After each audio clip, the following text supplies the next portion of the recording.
In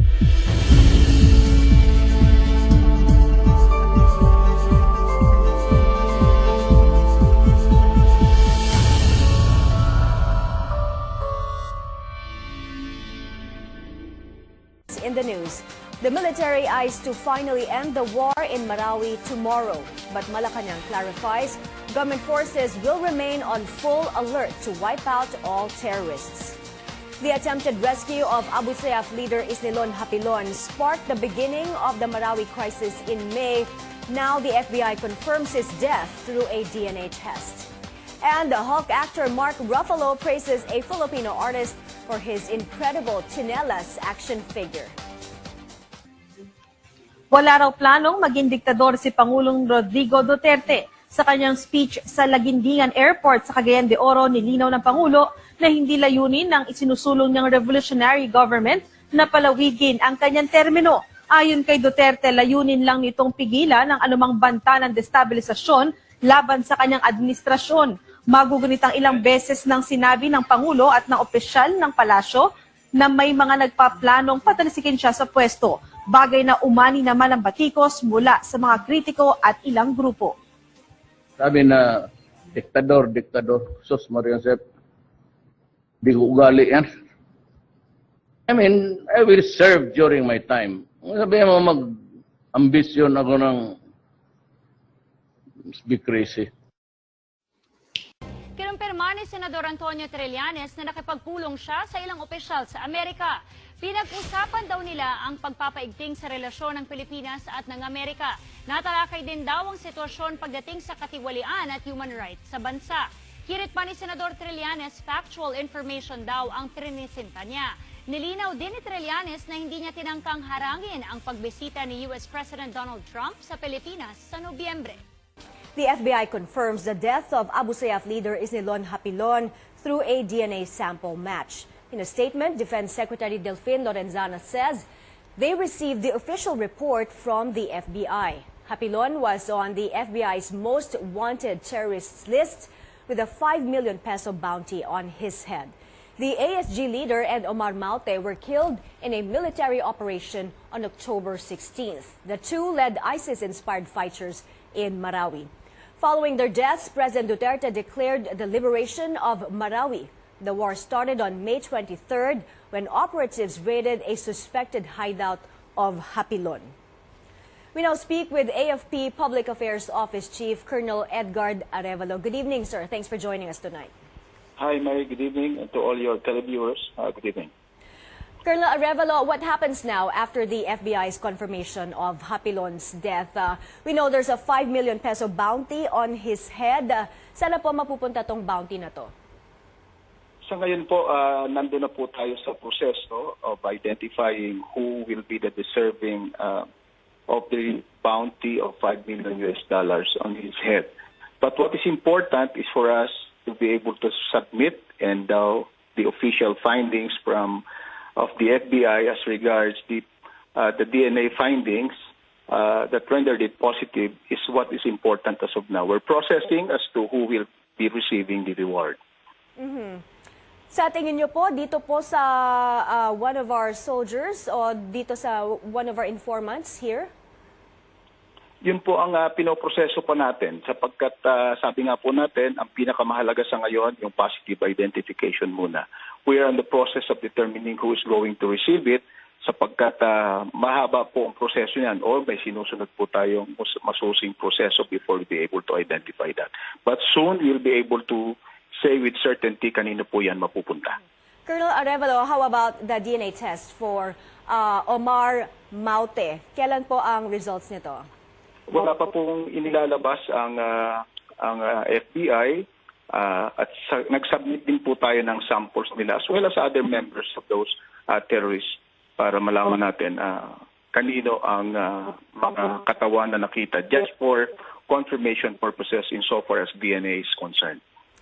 Colonel, the battle is now down to a few buildings and about 20 fighters or terrorists. There are reports that Malaysian terrorist Amin Bako is leading them. Can you confirm this?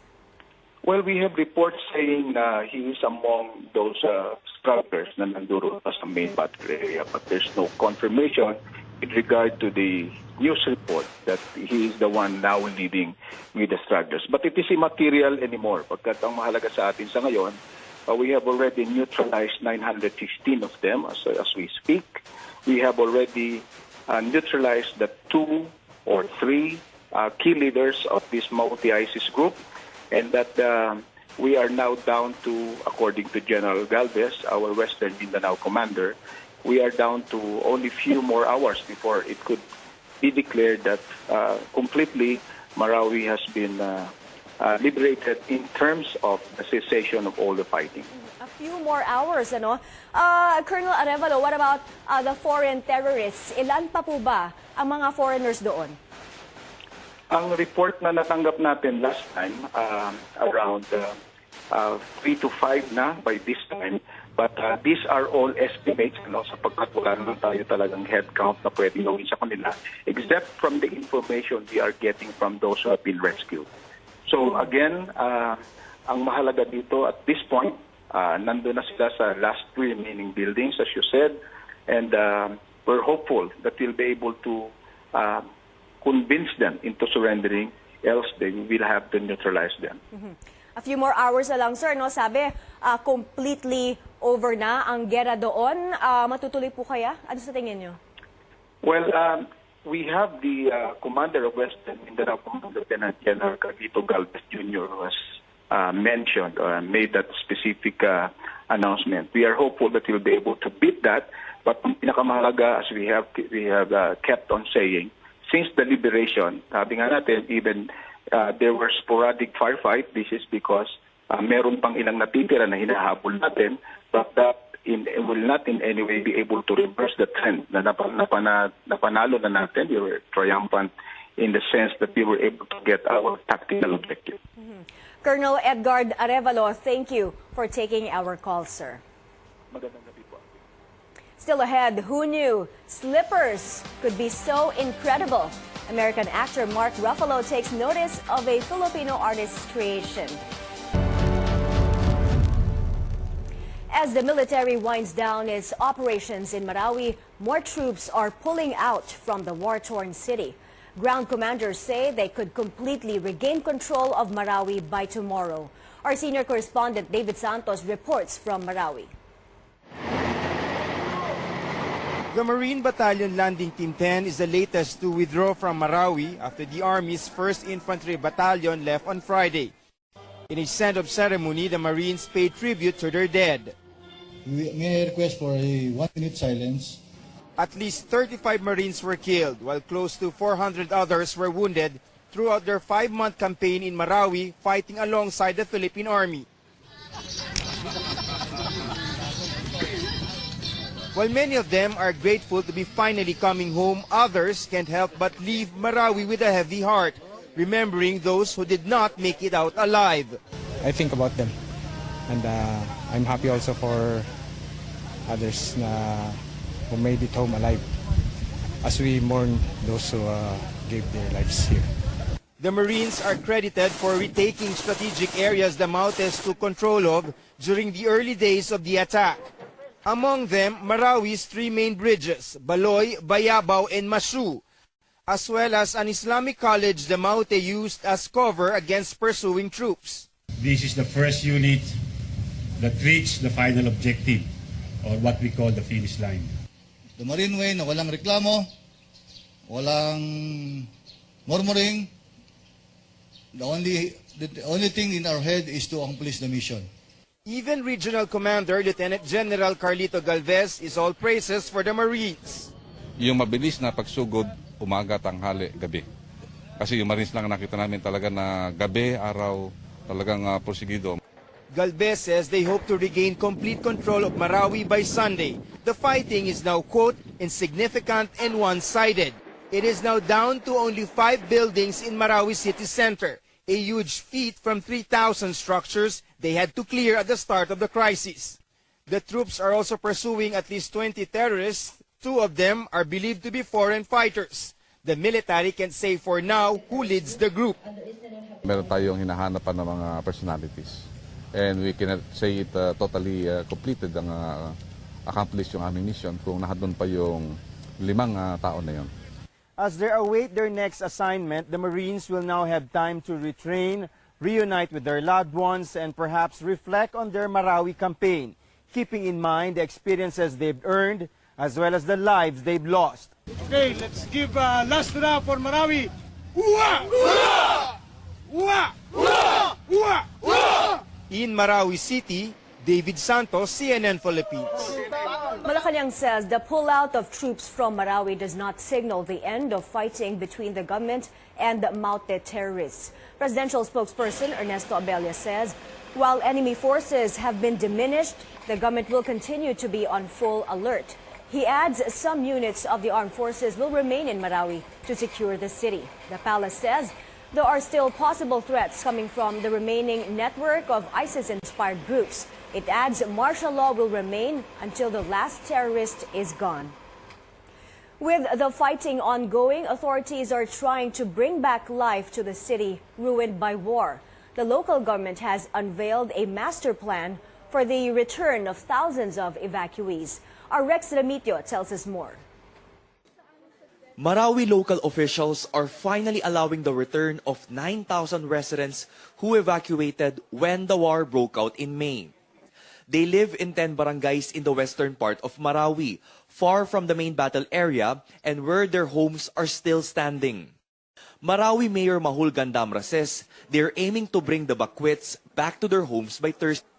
They're just waiting the military's green light as the safety of returning residents is still their paramount concern.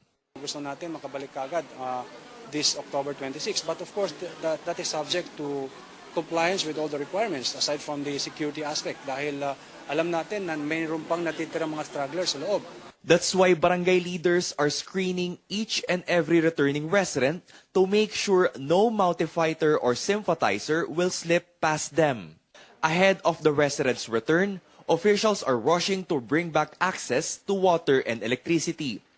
They also need to offer new sources of livelihood to help residents get back on their feet. Ang importante po, kung hindi naman fully ma-satisfy yung pangangailangan nila, at least yung basic needs ng mga IDPs is mabigay. But how about those with houses completely destroyed by the war? Public Works Secretary Mark Villar inspects the site development of a temporary relocation area. It's located in Barangay Sagonsongan, about 10 kilometers from the Marawi city proper. The Housing Authority will initially build about 1,500 temporary shelters or prefabricated homes that will take only about 2 days to construct. Sa tingin ko naman na based sa nakikita ko, kaya pa naman yung November 25 deadline. Of course, syempre, ang hindi natin makokontrol yung panahon. Pero hopefully, God willing, the weather will be cooperative at matatapos natin sa lalong madaling panahon. Public Works Department is allocating close to 200 million pesos to set up the road network, drainage system, and other basic utilities. That's only a fraction of the estimated 50 billion pesos needed to rebuild the war-torn city. In Marawi City, Rex Remitio, CNN Philippines. With more stories, race car enthusiasts, listen up. The Formula 4 Southeast Asian Championship is back in the country. Our Paulo Del Rosario tells us what to expect in this prestigious competition. The most prestigious car race in the Philippines is finally here. The Formula 4 Southeast Asian Championship Series has begun. This is the second time the series is coming to the country. The region's best young drivers come to take their first steps in a prospective racing career. A life in motorsports doesn't come cheap, and Petron jumped in on the chance to help these young racers develop. It's a venue to support our products, particularly now that we have the best fuel in the country, Blaze 100.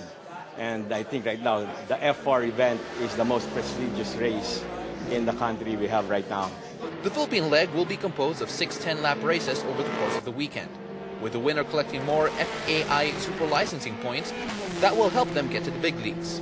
The F4 also follows an open data platform, meaning all the drivers' race data will be available to each other, which would allow all the drivers to learn from each other's mistakes. After all, this tournament is about breeding the stars of tomorrow. Formula 4 Southeast Asia is really good because we're all based in one team. So as we can look at each other's data, someone who's faster in one session or someone who's slower in one session, it breeds for an extremely competitive environment. I don't have as much experience in these cars compared to some of the other guys here. The Chinese driver Cao Zhao is pretty fast. So being able to just pick up pieces of data to find out where exactly I'm losing some time to him is really handy, especially when I'm just trying to get back to grips with this car.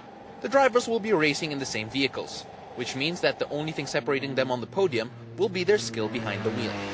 When the guys come this weekend to have a watch, when the spectators come in over the weekend, they're going to see real talent development. We're at the bottom of the ladder to F1, but they'll see drivers who in 10 years' time could be in F1, and they're there because this weekend they proved they're the best. The Formula 4 Southeast Asian Championships runs until October 22 at the Clark International Speedway. Paulo Del Rosario, CNN Philippines. The De La Salle Green Archers and the Adamson Soaring Falcons deliver a thriller in today's UAAP action. The game went down the wire, but the Archers reigned supreme over the Falcons 80-74. With Adamson's loss, the Falcons slide to 6 wins and 4 losses. Meantime, the game between the Ateneo Blue Eagles and the FEU Tamaraws is ongoing. FEU is leading at the half. Around 60,000 senior high school students are taking the UPCA today until tomorrow, and many past exam takers had to look back at their own experiences. Atlina Lorraine shares her tip. When in doubt, she says, always go for letter C because it stands for Christ. Others were so nervous, like Dara Krung, who forgot to eat the snack she brought. And Reginald Casella shares his conversation with his mother after the exam. When asked how it went, he said, quote, "Wag na umasa." Hashtag Kwentong Upkat is now one of the top trending topics on Twitter Philippines. Hollywood actor Mark Ruffalo sends out a special shout-out for a Filipino artist for a Hulk action figure made out of recycled slippers.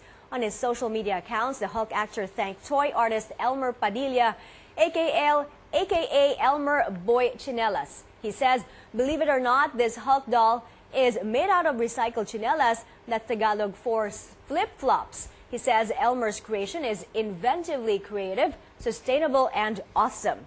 On Thursday, Elmer posted this photo on his Instagram account. It's him holding the unfinished Hulk figure. We don't know how the actor got hold of it, but one thing is for sure, this little figure smashed its way into this big Hulk's heart. That's what's happening.